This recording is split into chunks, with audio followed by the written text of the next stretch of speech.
সুপ্রিয় দর্শক মন্ডলী, ওয়ার্ডপ্রেসের বাংলা টিউটোরিয়ালে তৃতীয় পর্বে আপনাকে স্বাগতম। আশা করি সবাই ভালো আছেন। তো আমরা গত পর্বেই দেখিয়েছি জ্যাম্প দিয়ে কিভাবে আপনি ওয়ার্ডপ্রেস ইনস্টল করবেন। তো এখন আমরা সর্বপ্রথম জ্যাম্প কন্ট্রোল প্যানেলে যাব। এখান থেকে অ্যাপাচি এবং মাইএসকিউএল এই দুটি রান করব। আমাদের সার্ভারটি চালু হয়ে গেছে।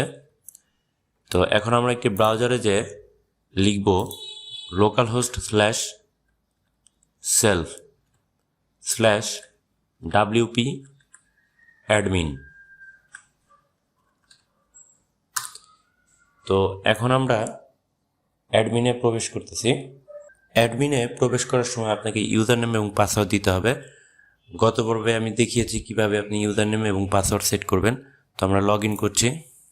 তো লগ ইন করার পরে সর্বপ্রথম আপনি যে পেজটা দেখতে পারবেন এটি হচ্ছে ওয়ার্ডপ্রেসের অ্যাডমিন প্যানেলের ড্যাশবোর্ড। ড্যাশবোর্ডে প্রবেশ করার পরেই প্রথমে আপনি আপনার সাইটের কিছু প্রয়োজনীয় স্ট্যাটিক্স দেখতে পারবেন, যেমন site health status, quick draft, glance, activities এগুলো। এছাড়াও আরও অনেক প্রয়োজনীয় স্ট্যাটাস আপনি চাইলে এখানে দেখতে পারবেন। তো প্রথমেই আপনাকে যেখানে যেতে হবে সেটি হচ্ছে অ্যাপ্রিপিয়েন্স।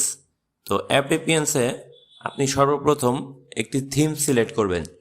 তো এখানে কিছু থিম দেওয়া আছে, আপনি চাইলে অ্যাড নিউতে ক্লিক করে ওয়ার্ডপ্রেসের স্টোর থেকেও ফ্রি থিম ডাউনলোড করতে পারেন, অথবা আপনি যে কোনো সাইট থেকে থিম পারচেস করে ব্যবহার করতে পারেন। তো আমি আপাতত যে ডিফল্ট যে থিম আছে সেখান থেকে আমি আপনাকে একটি সাইট তৈরি করে দেখাচ্ছি। তো আমি এটাই অ্যাক্টিভেট করে রেখেছি।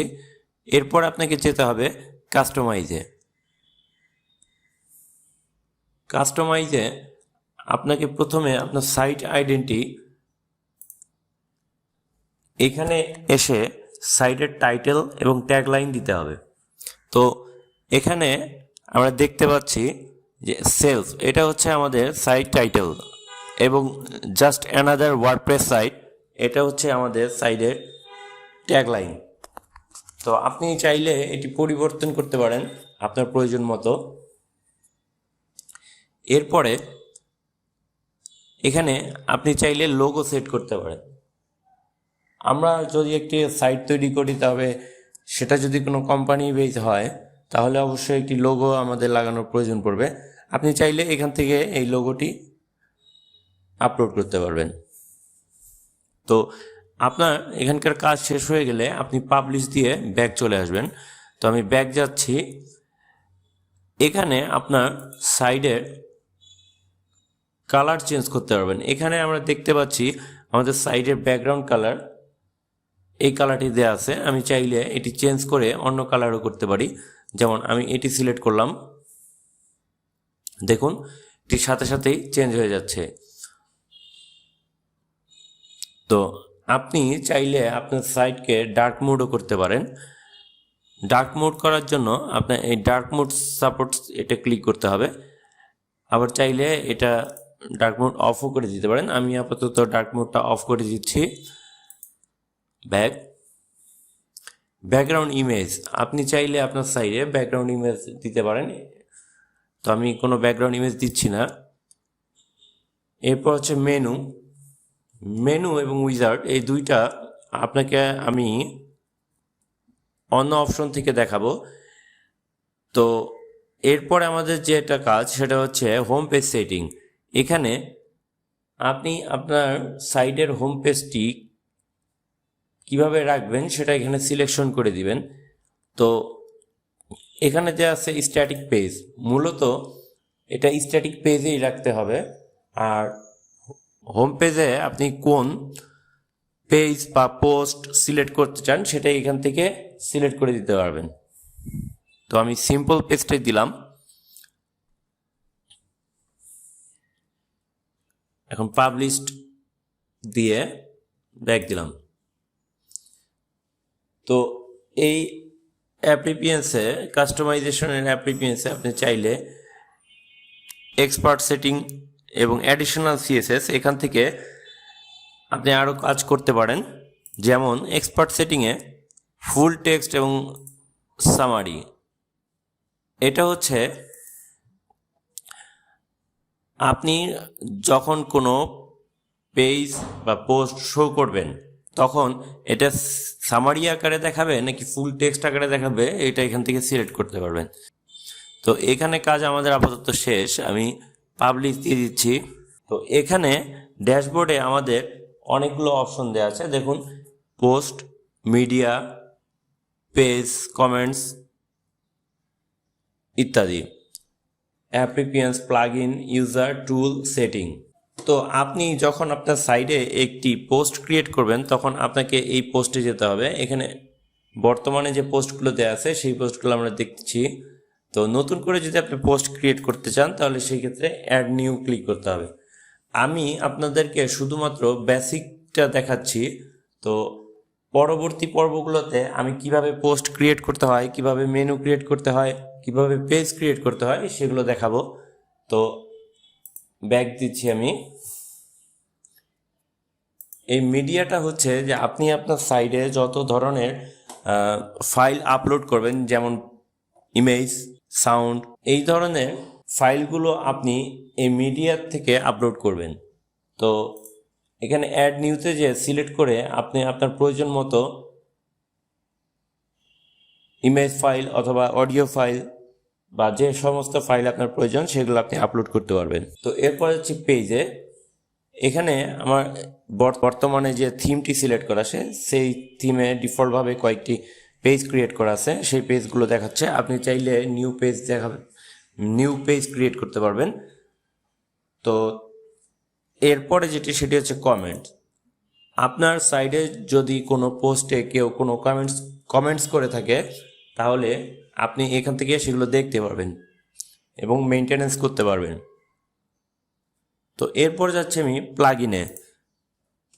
প্লাগইনটা হচ্ছে আপনি আপনার সাইডে যদি এক্সট্রা ফিচার অ্যাড করতে চান সেই ক্ষেত্রে আপনি প্লাগইন ব্যবহার করতে পারেন। এই ক্ষেত্রে আপনি থিমের মতোই WP স্টোরে আপনি অনেক ধরনের প্রয়োজন মতো প্লাগইন পাবেন। আপনার যে ফিচারটা দরকার সেই ফিচারের জন্য আপনি এখান থেকে প্লাগইন ইনস্টল করতে পারেন।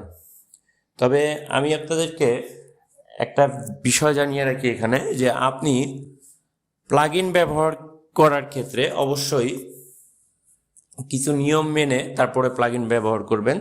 যেমন এই প্লাগইনের মাধ্যমে আপনার ওয়েবসাইটে ভাইরাস প্রবেশ করতে পারে। তো সেই ক্ষেত্রে আপনি ট্রাস্টেড প্লাগইন ছাড়া কোনো প্লাগইন ইনস্টল করবেন না। তো এখানে দেখতে পাচ্ছেন ইনস্টল প্লাগইনের মধ্যে এখানে যে সমস্ত প্লাগইন ইনস্টল করা আছে সেগুলো এখানে দেখাচ্ছে। ইনঅ্যাক্টিভ, এগুলো এখনো অ্যাক্টিভ করা নেই। এবং অটো আপডেট ডিসেবল, এখানে অটো আপডেট ডিসেবল করা আছে এগুলো। এরপরে হচ্ছে ইউজার। আমি আমার সাইডে অ্যাজ এ অ্যাডমিন হিসেবে আছি, আমি চাইলে এখানে আমার ওয়েবসাইট মেনটেনেন্স করার জন্য আরও অনেককে নিয়োগ করতে পারি। সেই ক্ষেত্রে আমি তাদের আলাদা আলাদা অ্যাকাউন্ট তৈরি করতে পারি অথবা আরও একটি অ্যাডমিন তৈরি করতে পারি। তো এই ইউজারগুলো ক্রিয়েট করার জন্য আপনাকে এখানে আসতে হবে। এখানে আমি অ্যাড নিউ দিলাম। আমি যাকে অ্যাক্সেস দিতে চাই তার ইউজার নেম, তার ইমেইল, তার ফার্স্ট নেম, লাস্ট নেম, তার যদি কোনো ওয়েবসাইট নেম, এরপর পাসওয়ার্ড দিয়ে এখানে রোল ক্রিয়েট করতে হবে। As a subscriber, contributor, author, editor, administrator. তো আমি এই সাইটটি এডিট করার জন্য যদি কাউকে অনুমতি দিতে চাই সেই ক্ষেত্রে আমি এডিটরে সিলেক্ট করে নিউ ইউজার ক্লিক করব, অ্যাড এ নিউ ইউজার এখানে ক্লিক করব। দেন তার মেইলে একটি কনফার্মেশন মেইল যাবে এবং সে ওইখান থেকে লিঙ্ক ক্লিক করলেই তার অ্যাকাউন্টটি অ্যাক্টিভ হয়ে যাবে। দেন টুলস, এখানে এই টুলস সেটিংয়ে আপনি আপনার সাইডে প্রয়োজনীয় ডাটাগুলো ইম্পোর্ট এবং এক্সপোর্ট করে রাখতে পারবেন এবং আপনার সাইট হেলথ সম্পর্কে জানতে পারবেন। এবং আপনার ওয়েবসাইটটি ইরেজও করতে পারবেন। এরপর সেটিং, এটা মোস্ট ইম্পর্ট্যান্ট একটি অপশন। এই সাইডে আপনি সেটিং এখান থেকে মেইনটেনেন্স করতে পারবেন। তো সেটিং মেইনটেনেন্স করার জন্য আপনাকে প্রথমেই যেটা করতে হবে সেটা হচ্ছে আপনার টাইম জোনটি ঠিক করে রাখতে হবে। কারণ আপনার সাইডের অনেক কন্টেন্টে যদি টাইম রিলেটেড কিছু থেকে থাকে তাহলে কিন্তু এই টাইম জোন যদি আপনার ঠিক না থাকে তো সেগুলো ঠিকমতো কাজ করবে না। এরপর হচ্ছে ডেট ফরম্যাট। ডেট ফরম্যাট আপনি কিভাবে দেখতে চান সেটা এখান থেকে সিলেক্ট করে দিতে পারবেন। টাইম ফরম্যাট এবং আপনার সপ্তাহ শুরুটা কোন বার থেকে হয় সেই বারটি এখান থেকে সিলেক্ট করে দিতে পারেন। তো এগুলোই হচ্ছে ওয়ার্ডপ্রেসের বেসিক সেটিংগুলো। তো একটি সাইট বানাতে হলে আপনাকে এই অপশনগুলো সম্পর্কে জানতে হবে। তো আগামী পর্বে আমি আপনাদেরকে পেজ পোস্ট কিভাবে ক্রিয়েট করবেন সেগুলো দেখাবো। এছাড়াও ওয়ার্ডপ্রেসের মোস্ট ইম্পর্টেন্ট কিছু প্লাগইন নিয়ে কথা বলবো।